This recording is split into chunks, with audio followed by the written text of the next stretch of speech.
Shalom, jemaat Tuhan yang dikasihi oleh Yesus Kristus. Selamat malam. Puji Tuhan, kita boleh ada bersama, boleh berkumpul dalam ibadah malam Getsemani pada malam hari ini. Malam hari ini kita memperingati karya Kristus, dimulai di Taman Getsemani, mulai kesengsaraan untuk menebus, menghapus dosa kita. Jemaat Tuhan, kita mengambil saat teduh sejenak, bersyukur untuk kasih setia Tuhan di dalam kehidupan kita.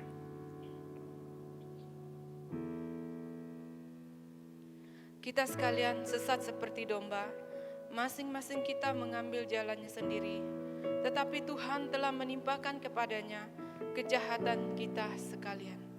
Puji Tuhan, karya Kristus di kayu salib menanggung dosa kita semua.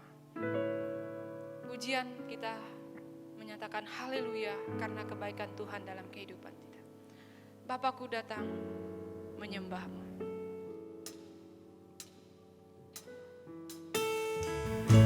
Ajaib perbuatan-Mu ya Tuhan, ajaib sungguh perkasa kasih setiamu dalam kehidupan kami. Kami menyanyi haleluya, haleluya.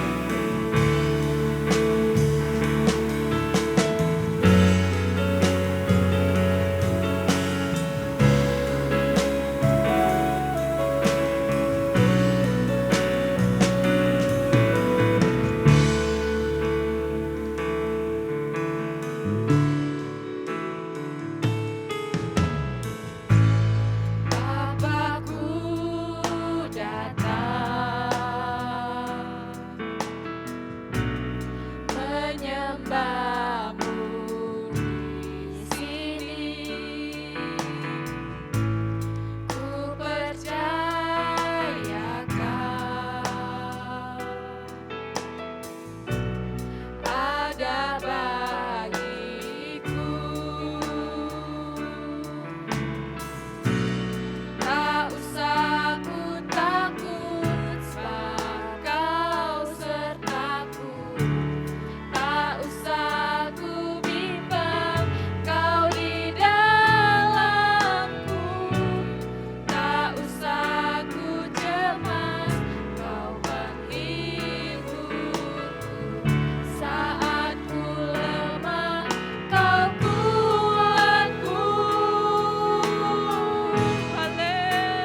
kita berdoa.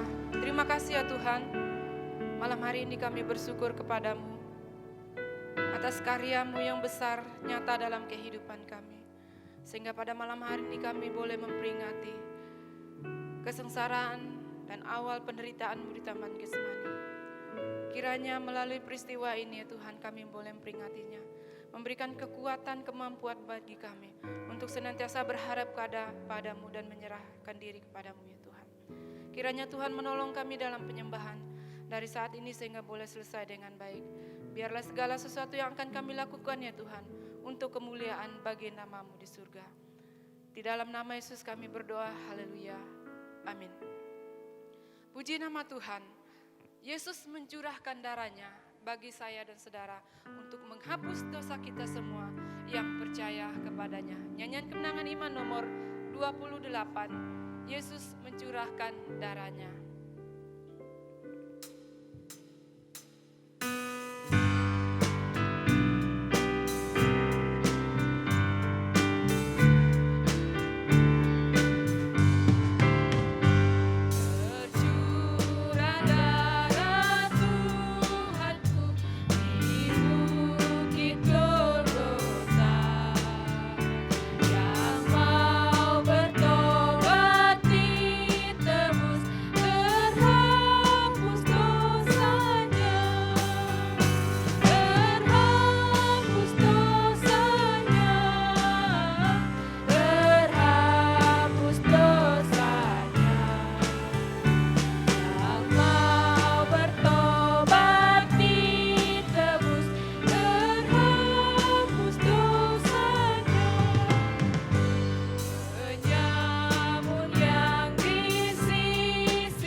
Pembacaan firman Tuhan.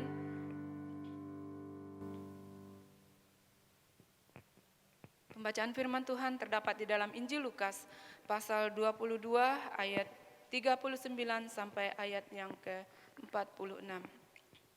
Injil Lukas pasal 22 ayat 39 sampai ayat yang ke-46. Saya membawa kita membacanya silih berganti. Saya ayat yang ke-39, nanti Bapak Ibu Saudara dan Singer membaca ayat yang ke-40, demikian sampai ayat 46. Di Taman Getsemani, lalu pergilah Yesus keluar kota dan sebagaimana biasa ia menuju Bukit Zaitun. Murid-muridnya juga mengikuti dia. 1, 2, 3. Setelah tiba di tempat itu, ia berkata kepada mereka, "Berdoalah supaya kamu jangan jatuh ke dalam percobaan." Kemudian ia menjauhkan diri dari mereka, kira-kira sepelempar batu jaraknya. Lalu ia berlutut dan berdoa, katanya, Ya Bapakku, jikalau Engkau mau, ambillah cawan ini daripadaku. Tetapi bukanlah kehendakku, melainkan kehendak-Mu lah yang terjadi. Maka seorang malaikat dari langit menampakkan diri kepadanya untuk memberikan kekuatan kepadanya. Ia sangat ketakutan dan makin bersungguh-sungguh berdoa. Peluhnya menjadi seperti titik-titik darah yang bertetesan ke tanah. Lalu ia bangkit dari doanya dan kembali kepada muridnya, tetapi ia mendapati mereka sedang tidur karena duka cita.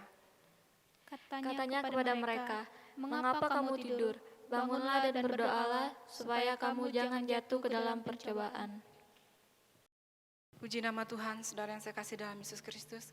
Kita akan mendengarkan atau merenungkan firman Tuhan. Sebagaimana dosa kita diampuni oleh Tuhan, Dia membuang dosa kita jauh ke dalam tebing laut. Bahkan sejauh timur dari barat, Dia melemparkan dosa kita. Sejauh timur dari barat.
Selamat malam, Shalom. Bapak Ibu Saudara, pada hari ini kita dalam ibadah Malam Getsemani, kita bersyukur untuk kesempatan membaca firman dan juga merenungkan kebenarannya. Sehingga ketika kita menjalani hari-hari di dalam masa kita merayakan Paskah, hati kita, jiwa kita dapat kekuatan untuk mengenal Tuhan lebih baik, hidup sesuai kehendak-Nya, dan menjadi saksi kebangkitan. Bapak Ibu, sebelum kita membaca firman Tuhan, mari terlebih dahulu kita berdoa. Bapa kami yang di surga, kami bersyukur pada malam hari ini, ketika kami bersama-sama membaca firman-Mu tentang kisah di Getsemani.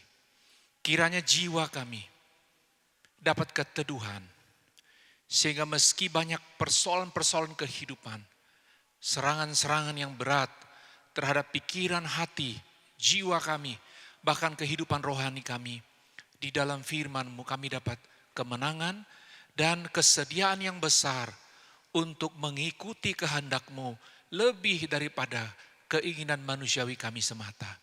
Berbicaralah kepada kami Tuhan melalui firman-Mu, karena kami siap untuk mendengar. Di dalam nama Tuhan Yesus kami berdoa dan bersyukur. Amin. Bapak Ibu Saudara sekalian, mari kita membaca dari Injil Matius pasal 26 ayat 36 sampai dengan ayat yang ke-46. Injil Matius pasal 26 ayat 36 sampai dengan ayat yang ke-46. Demikianlah firman Tuhan.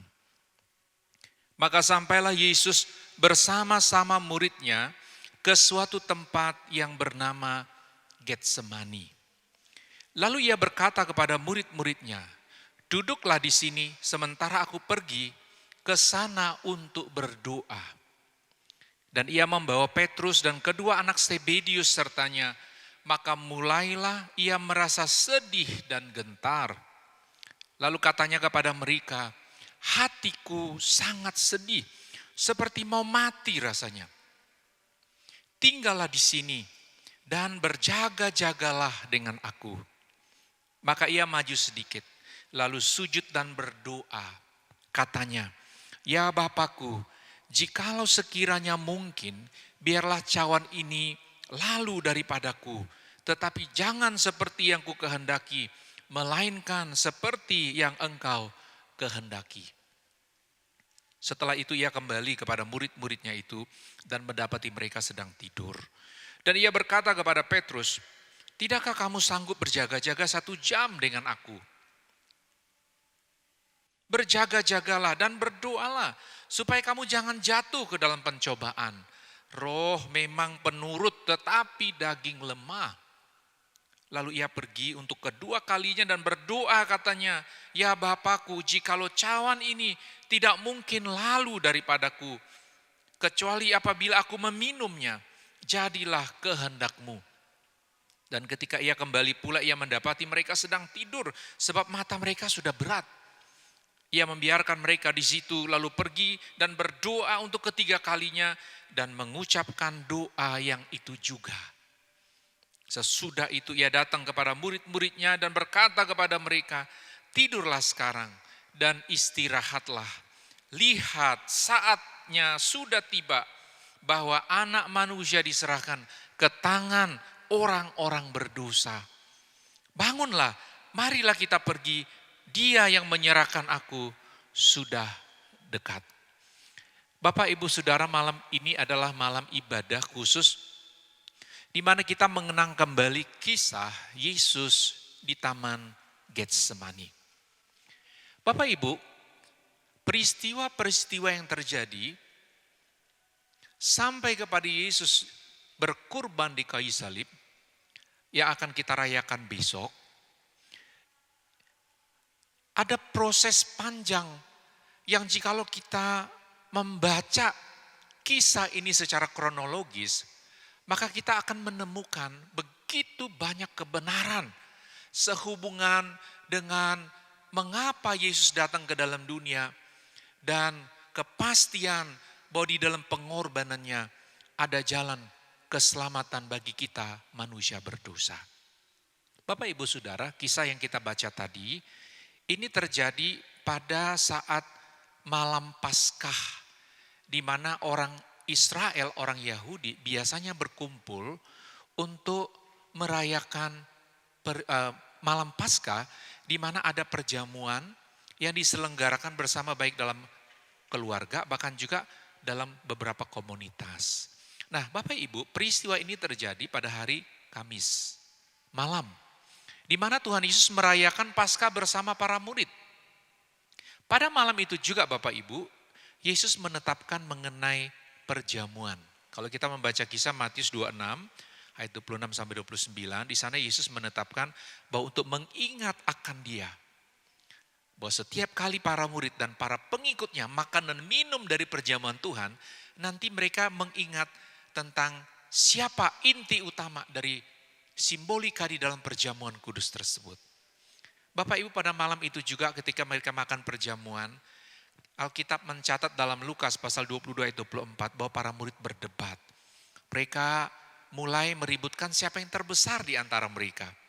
Tetapi Yesus menunjukkan jalan yang berbeda, bahwa hal yang paling indah, hal yang paling tinggi justru adalah di dalam melayani. Kita juga tahu bahwa dalam Matius 26 ayat 30 sampai 35, di mereka juga berkumpul dan menyanyikan lagu-lagu pujian.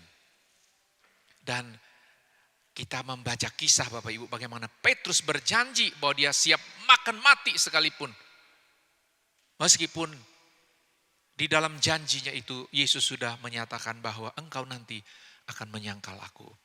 Bapak Ibu, di dalam Matius 26 ayat 36 sampai 46, kita juga kalau membaca terus kisah ini, kita tahu Yesus kemudian mengajak 3 orang murid untuk berdoa. Siapa mereka? Petrus, Yohanes, dan Yakobus. Pada saat mereka ada di tempat itu dikatakan, Yesus merasa sedih dan gentar. Dia berkata, tinggallah di sini dan berjaga-jagalah dengan aku. Tetapi kita tahu kisah itu Bapak Ibu, bagaimana dalam doa Yesus, Ia mengucapkan 3 kalimat yang sama. Dan ternyata para murid mereka tertidur. Nah Bapak Ibu Saudara, pada malam hari ini secara khusus kita akan melihat apa yang sebenarnya ingin disingkapkan kepada kita dalam kisah Yesus berdoa di Taman Getsemani. Kita akan melihat Bapak Ibu 3 pernyataan penting yang Yesus ucapkan di Taman Getsemani. Pernyataan yang pertama Bapak Ibu di dalam ayat 38. Lalu katanya kepada mereka, hatiku sangat sedih seperti mau mati rasanya. Tinggallah di sini dan berjaga-jagalah dengan aku. Bapak Ibu Saudara,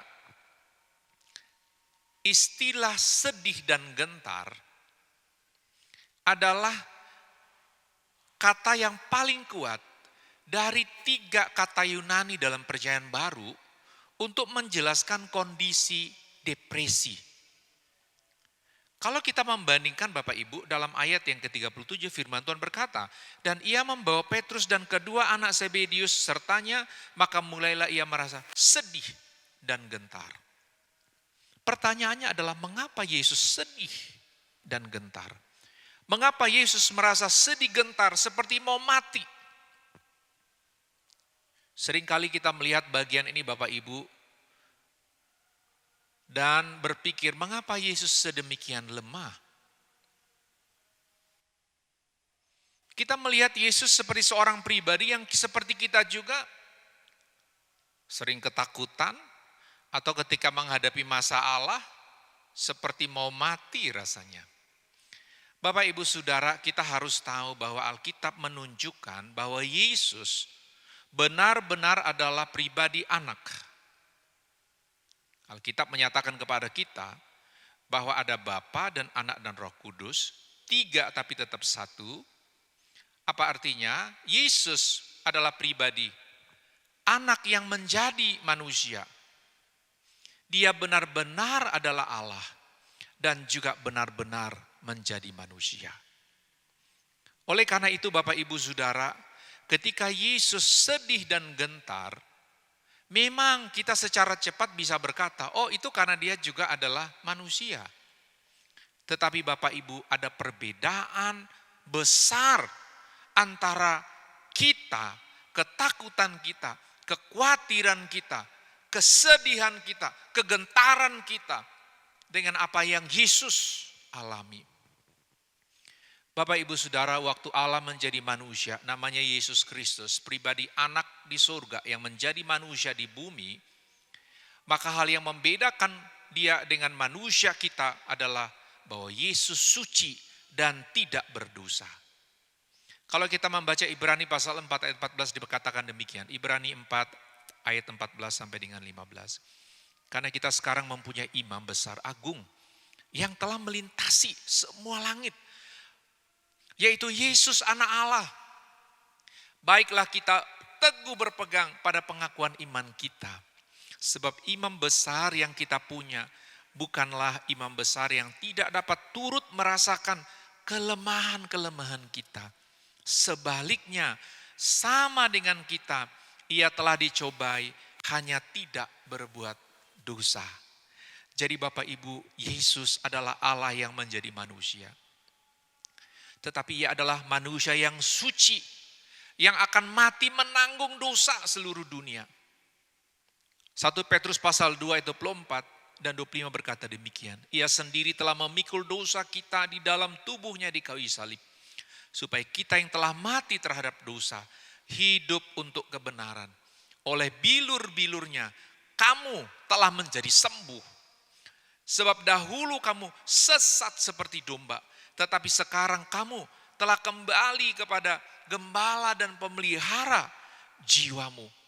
Jadi Bapak Ibu, Yesus adalah Allah yang menjadi manusia.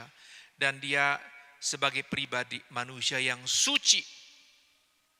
Dia akan mati menanggung dosa seluruh dunia. Jadi hatinya sedih dan gentar.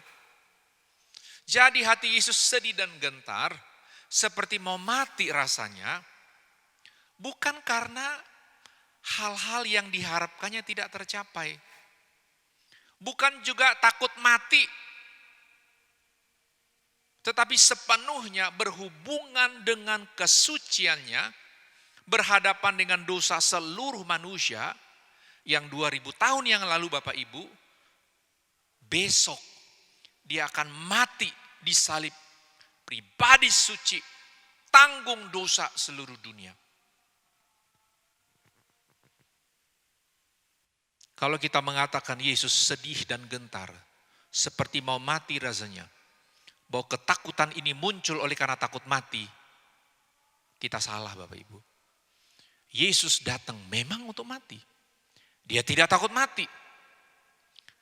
Sedih dan gentar ini oleh karena pribadinya yang suci akan tanggung dosa seluruh dunia besok. Jadi Bapak Ibu, pengertian yang salah itu membawa kita kepada tindakan yang tidak benar.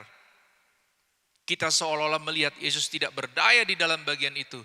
Padahal kita harus menyadari Bapak Ibu, justru memang dia datang untuk mati. Jadi ketakutannya, sedih dan gentar, itu oleh karena dia harus menanggung dosa seluruh dunia. Bapak Ibu, kita orang berdosa. Kalau difitnah, kita gelisahnya luar biasa bukan? Sampai gak bisa tidur ya. Mungkin malam-malam terbangun. Kita membayangkan orang yang ngomongin kita.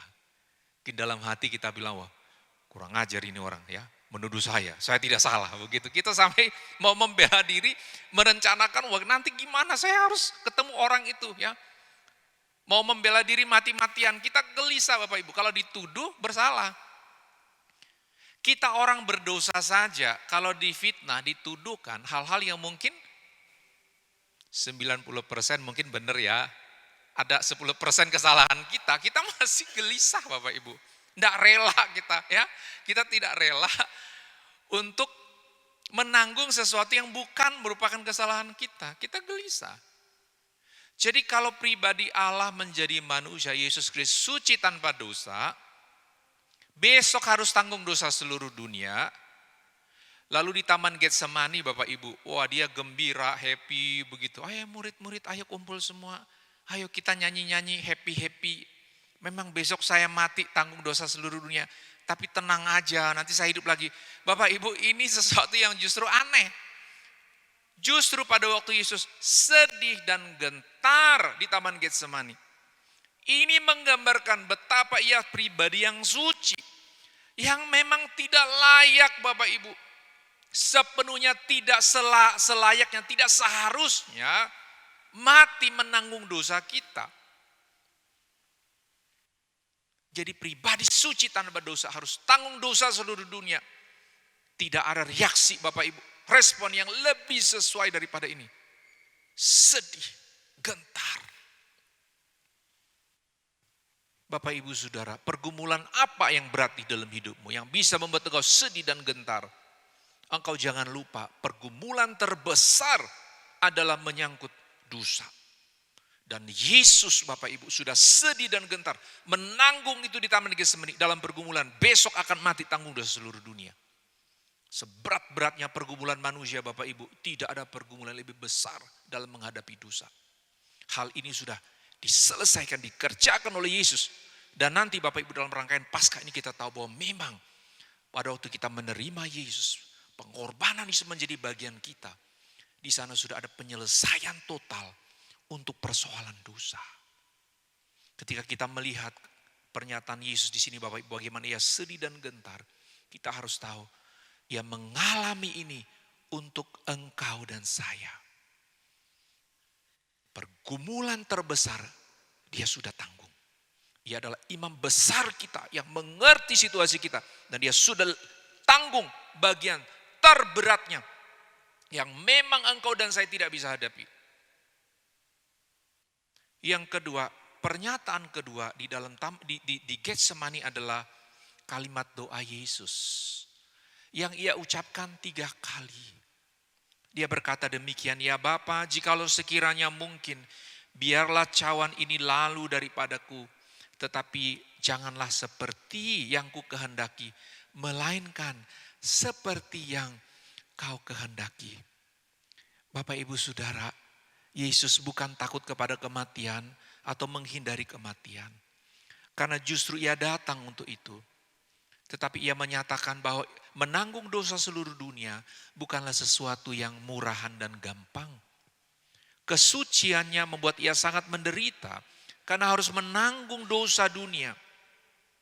Tetapi kebesaran kasihnya kepada kita, kepada manusia yang berdosa, membuat ia rela mati di kayu salib. Dengan demikian Bapak Ibu, ketika kita melihat apa yang Yesus katakan, kerelaan untuk tunduk dan melakukan kehendak Bapa adalah pilihan yang terbaik juga bagi hidup kita. Beberapa kondisi Bapak Ibu mungkin kita tidak bisa memilih. Kadang-kadang situasi bisa menjadi buruk di luar dugaan. Kita juga sudah berdoa. Kita sudah merencanakan banyak hal dengan baik. Tapi seringkali Bapak Ibu kita menghadapi situasi yang kita tahu memang di luar kendali. Kita mungkin menjadi panik. Tapi jangan lupa Bapak Ibu, kesediaan untuk mengikuti jalan-jalan Tuhan, kehendak Bapa itu jauh lebih baik, jauh lebih indah. Kehendak kita ditundukkan di bawah kehendak Bapa. Yang ketiga Bapak Ibu, dalam ayat 40, Yesus berkata dalam ayat yang ke-40, setelah itu ia kembali kepada murid-muridnya itu dan mendapati mereka sedang tidur. Dan ia berkata kepada Petrus, tidakkah kamu sanggup berjaga-jaga 1 jam dengan aku? Berjaga-jagalah dan berdoalah supaya kamu jangan jatuh ke dalam pencobaan. Roh memang penurut, tetapi daging lemah. Bapak Ibu, pernyataan Yesus yang ketiga, dia menyatakan kepada kita bahwa meskipun roh kita, bagian spiritual kita ingin taat, penurut, tunduk kepada kehendak Bapa, bahwa kita sepanjang waktu Bapak Ibu kita ada kesadaran rohani. Setiap kali ada pilihan, aduh ini saya buat atau enggak ya, ini pilihannya ini atau enggak. Kita sebagai orang yang sudah diselamatkan, di mana Roh Kudus sudah tinggal di dalam kita Bapak Ibu. Roh Kudus pimpin kita.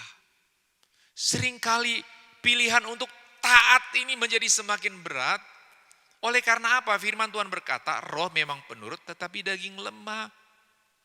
Untuk bisa menang atas kedagingan kita Bapak Ibu, Yesus berkata, berjaga-jagalah dan berdoalah.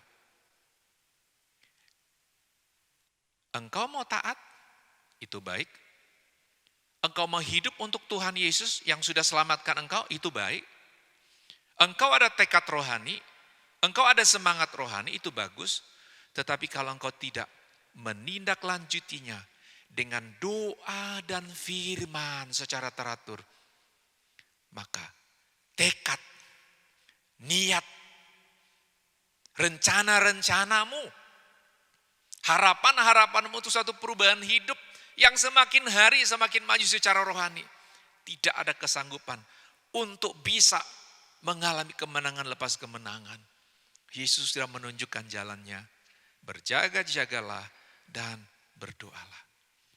Kan itu Bapak Ibu, kita dapat menyimpulkan di Taman Getsemani inilah kita melihat bagaimana Allah yang murka terhadap dosa, tetapi yang mengasihi manusia.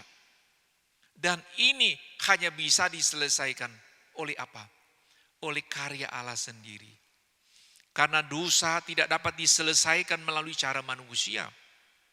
Karena harus ada pengorbanan yang suci, ganti yang tak suci. Di semua hidup suku bangsa di dunia Bapak Ibu, ada pengertian bahwa jikalau terjadi satu pelanggaran moral di tengah masyarakat, selalu ada yang mereka sebut sebagai akibat dari pelanggaran tersebut. Manusia kemudian membuat upacara-upacara ritual, pengorbanan binatang. Dalam berbagai agama di dunia ini Bapak Ibu, kita tahu konsep ini dinyatakan melalui apa? Nampak di dalam adanya pengorbanan binatang. Di dalam kisah Alkitab pun Bapak Ibu, sejak Adam dan Hawa jatuh dalam dosa, kita ingat bagaimana Kain dan Habel waktu mereka mempersembahkan kurban. Firman Tuhan berkata bahwa persembahan Habel diterima karena ia mempersembahkan yang terbaik. Terbaik dalam ukuran apa Bapak Ibu? Memang Allah sudah menetapkan untuk dapat datang di hadirat Allah yang suci. Manusia yang berdosa harus mengorbankan binatang. Kisah-kisah Abraham yang mengadakan upacara pengorbanan. Kisah-kisah orang Israel di mana para imam memimpin upacara korban menunjukkan kepada kita bahwa memang benar. Tanpa pengorbanan tidak ada pengampunan dosa. Itu sebabnya waktu Yesus ada di Taman Getsemani, ia sedih dan gentar. Ia sedang di dalam proses menyelesaikan tuntutan bahwa orang berdosa yang harus mati di dalam dosa, nanti besok dia akan tanggung dosa seluruh dunia. Oleh kasihnya yang besar dia rela korban ganti kita. Tetapi kesuciannya Bapak Ibu yang tidak bisa kompromi dengan dosa, itu membuat dia sedih dan gentar. Tetapi Bapak Ibu, untuk kepentingan kita, untuk manusia yang berdosa, Yesus taat kepada kehendak Bapa dan ia mati kurban di kayu salib. Oleh karena itu Bapak Ibu, dalam keinginan kita untuk menang atas pencobaan, atau agar jangan kita hidup lagi di dalam dosa, marilah Bapak Ibu kita mengambil apa yang Yesus katakan, supaya kita senantiasa berjaga-jaga dan senantiasa berdoa. Kita tidak hanya bisa menang dengan bertahan atau menghindar dari dosa. Diperlukan tindakan aktif Bapak Ibu, di mana kita setia dalam doa, setia membaca firman, dan bersedia ikut kehendak Tuhan di dalam situasi apapun. Mari kita berdoa. Bapa kami yang di surga, kami telah membaca firman. Kami melihat oleh karena kasih-Mu, Engkau telah berkurban di kayu salib ganti kami. Orang-orang yang tak layak dikasihi tetapi dapat belas kasihan. Engkau telah menunjukkan tindakan yang benar di dalam ketaatan sampai mati untuk tujuan yang kekal. Tetapi kami yang sudah diselamatkan, Tuhan panggil kami. Bukan untuk mati, tetapi untuk hidup di dalam Engkau. Oleh karena itu Bapa, pada waktu kami masih diberi nafas kehidupan, biarlah kami ada tekad di dalam doa, di dalam membaca firman, agar kami senantiasa bisa menang atas pencobaan dan hidup hanya bagi tujuan-tujuan Tuhan. Di dalam nama Tuhan Yesus, kami berdoa dan bersyukur. Amin.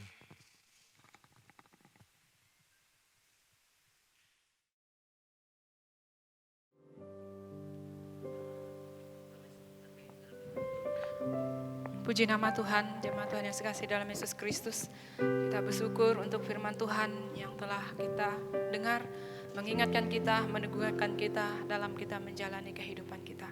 Dan kita akan memberikan persembahan untuk mendukung pelayanan pekerjaan Tuhan. Kita menyanyi, kasih Allahku sungguh telah terbukti.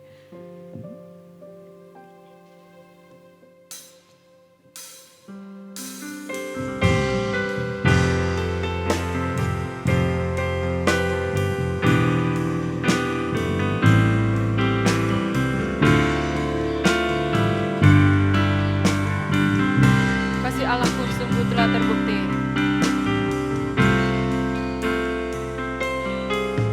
Kasih Allahku sungguh telah terbukti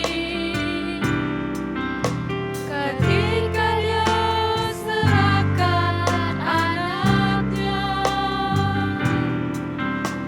Kasih Allah mau berkorban bagi kau dan aku.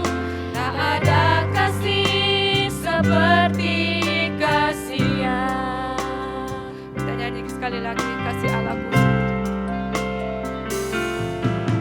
Kasih Allahku sungguh telah terbukti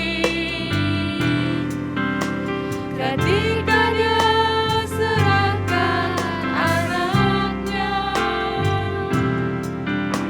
Kasih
berdoa.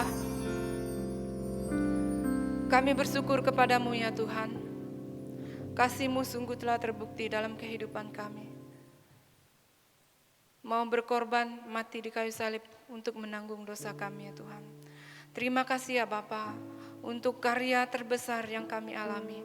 Karya terbesar di kayu salib yang Kau berikan buat kami Bapa. Terima kasih ya Tuhan. Tidak bisa kami membalas kasih-Mu dalam kehidupan ini. Hanya kami menyerahkan diri kami sepenuhnya ke dalam tangan Tuhan. Tuhanlah yang berkehendak dalam kehidupan kami. Kami bersyukur ya Tuhan, pada malam hari ini kami boleh mendukung pelayanan pekerjaan Tuhan lewat persembahan yang telah kami berikan. Kiranya menjadi berkat bagi kami semua ya Tuhan.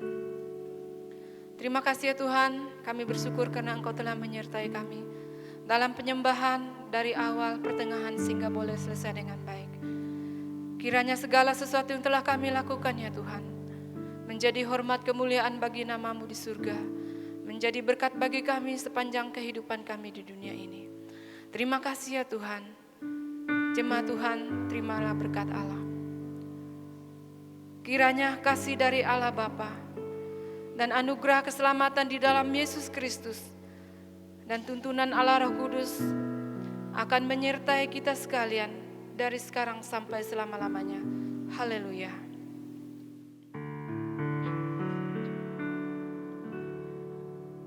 Puji Allah, pohon berkat.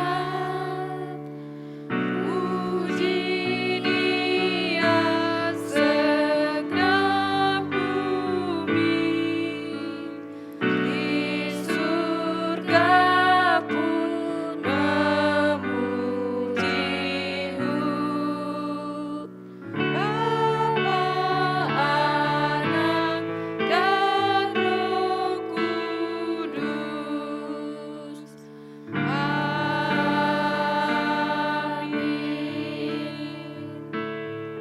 Jemaat Tuhan, saat teduh.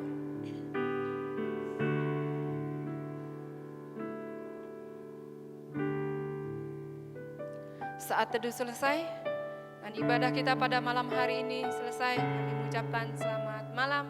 Shalom, Tuhan Yesus memberkati.